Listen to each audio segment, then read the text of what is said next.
বিসমিল্লাহির রহমানির রহিম। আজকের আলোচনার বিষয় অ্যাফার্মেটিভ সেন্টেন্স থেকে নেগেটিভ সেন্টেন্স আমরা কিভাবে করব সেই বিষয় নিয়ে পূর্বের ভিডিওতে আলোচনা করেছিলাম।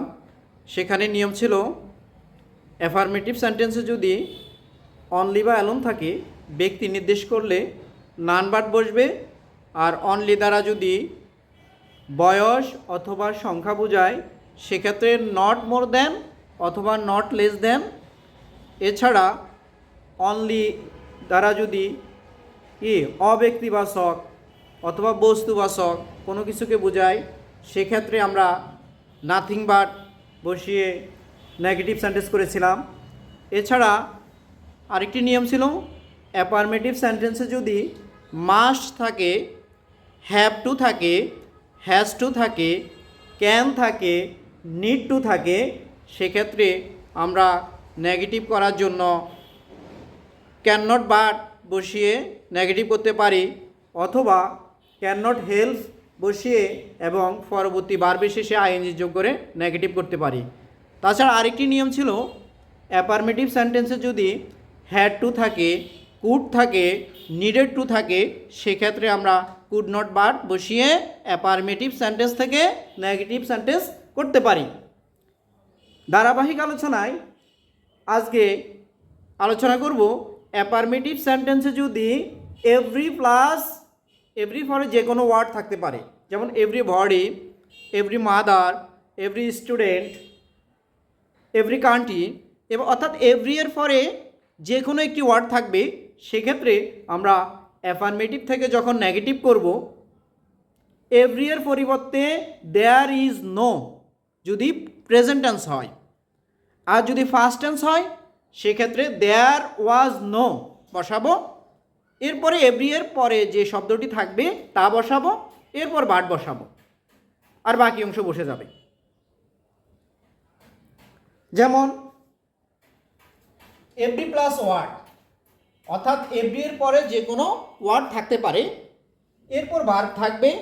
এই ধরনের সেন্টেন্সগুলোকে যখন আমরা অ্যাফার্মেটিভ সেন্টেন্স থেকে নেগেটিভ সেন্টেন্স করব, যদি প্রেজেন্ট টেন্স হয় এভরি এর পরিবর্তে দেয়ার ইজ নো, আর যদি সেন্টেন্সটি ফার্স্ট টেন্স হয় তখন লিখব দেয়ার ওয়াজ নো। এভরি এর পরে যে শব্দটি থাকবে তা বসাবো এখানে, তারপর ভার্ব বসবে। এভরি এর পরের যে শব্দ থাকবে ওই শব্দটি বসানোর পর পরবর্তীতে কি বসাবো, ভার্ব, আর বাকি অংশ বসে যাবে। ভার্ব থেকে শুরু করে বাকি অংশ বসবে। যেমন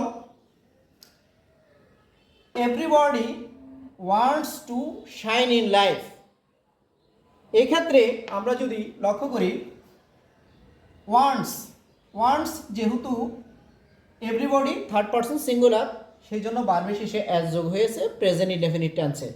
তাহলে এই অংশটা হচ্ছে প্রেজেন্ট ইনডেফিনিট টেন্স, অর্থাৎ প্রেজেন্ট টেন্স আমরা মনে করতে করব।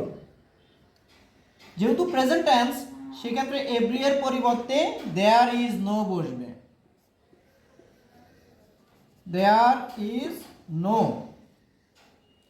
এভরি এর পরের শব্দ, অর্থাৎ এভরি এর পরে আছে বডি, তাহলে এখানে বডি বসে যাবে। তারপর আমাদের বার্ড লিখতে হবে, বার্ড লিখব, আর বাকি অংশ ভার্ব থেকে শুরু করে বাকি অংশ বসে যাবে।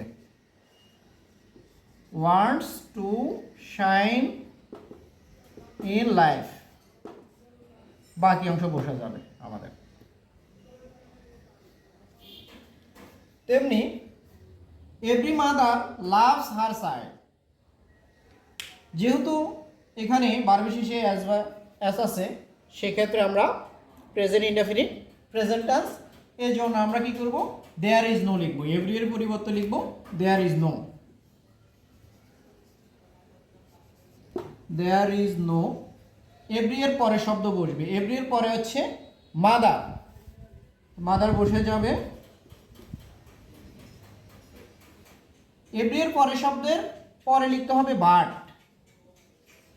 আর বাকি অংশ বসে যাবে।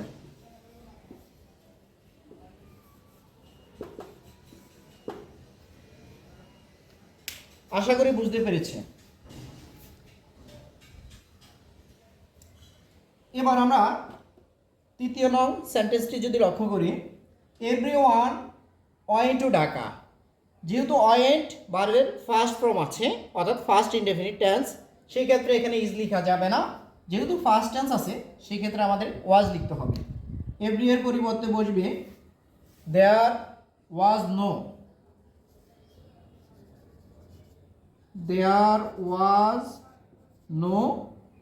এভরির পরে আছে কি ওয়ান, ওয়ান বসে যাবে, তারপর বাট বসবে,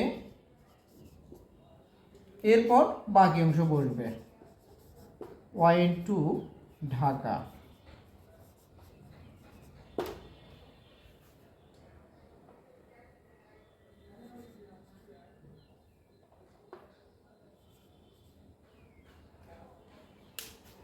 আশা করি এই নিয়মটি বুঝতে পেরেছি।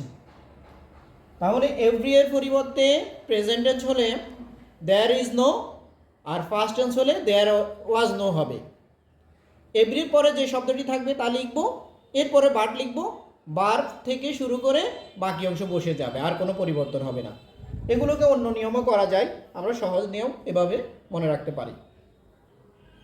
এবার আরেকটি নিয়ম আমরা মনে রাখব, বিশেষ করে অলওয়েজ যুক্ত বাক্যকে যদি নেগেটিভ করতে হয়, অলওয়েজের পরিবর্তে কি বসবে, নেভার বসবে, এবং উক্ত বাক্যে যদি অ্যাডজেক্টিভ থাকে অ্যাডজেক্টিভকে বিপরীত করব, আর যদি ভার্ব থাকে ভার্বকেও কী করতে পারবো, বিপরীত করে আমরা নেগেটিভ সেন্টেন্স করতে পারবো। যেমন আমরা এখানে লক্ষ্য করি,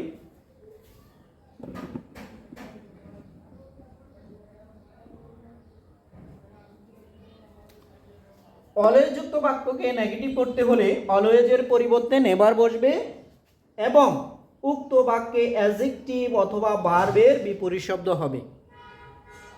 যেমন অ্যাডজেক্টিভ হচ্ছে, যদি আমরা কেমন দিয়ে প্রশ্ন করে উত্তর পাবো সেটা অ্যাডজেক্টিভ। কেমন অথবা কতটুকু এভাবে প্রশ্ন করলে, যেমন লোকটি ভালো, লোকটি কেমন, ভালো, তাহলে এখানে গুড একটা অ্যাডজেক্টিভ। লোকটি সৎ, লোকটি কেমন, সৎ, সৎ, সৎ হচ্ছে অ্যাডজেক্টিভ, দোষ গুণ সংখ্যা বোঝাবে। এক্ষেত্রে আমরা যদি লক্ষ্য করি, হি ইজ অলওয়েজ অনেস্ট, যেহেতু অলওয়েজ আছে এই অলওয়েজের পরিবর্তে আমরা লিখব নেভার, আর অ্যাডজেক্টিভ আছে অনেস্ট, অনেস্টকে আমরা কি করব, বিপরীত করব, ডিসঅনেস্ট। তাহলে হবে হি ইজ অলওয়েজ হবে নেভার,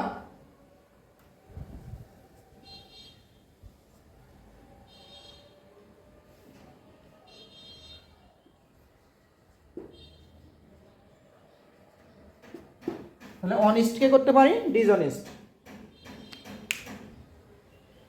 এরপর we should always remember him, তাহলে এখানে অলওয়েজ কী করবো আমরা, নেভার, রিমেম্বার এর বিপরীত হচ্ছে ফরগেট, রিমেম্বার এখানে ভার্ব হিসাবে বসছে, তাহলে আমরা এটাকে যদি নেগেটিভ করি, উই বসবে উই শুড, নেভার, রিমেম্বার হবে ফরগেট হিম। তাহলে আমরা আজকে দুইটি নিয়ম আলোচনা করেছি, একটি হচ্ছে এভরি যুক্ত বাক্যকে নেগেটিভ এবং আরেকটি হচ্ছে কি অলওয়েজ যুক্ত বাক্যকে নেগেটিভ বিভাগ করব। অলওয়েজ যুক্ত বাক্যকে নেগেটিভ করতে হলে অলওয়েজের পরিবর্তে নেভার বসবে, উক্ত বাক্যে অ্যাডজেক্টিভ অথবা অ্যাডভার্বকে কি বিপরীত শব্দ দেব। আশা করি এই দুটি নিয়ম আমরা বুঝতে পেরেছি। এই দুটি নিয়ম খুবই গুরুত্বপূর্ণ।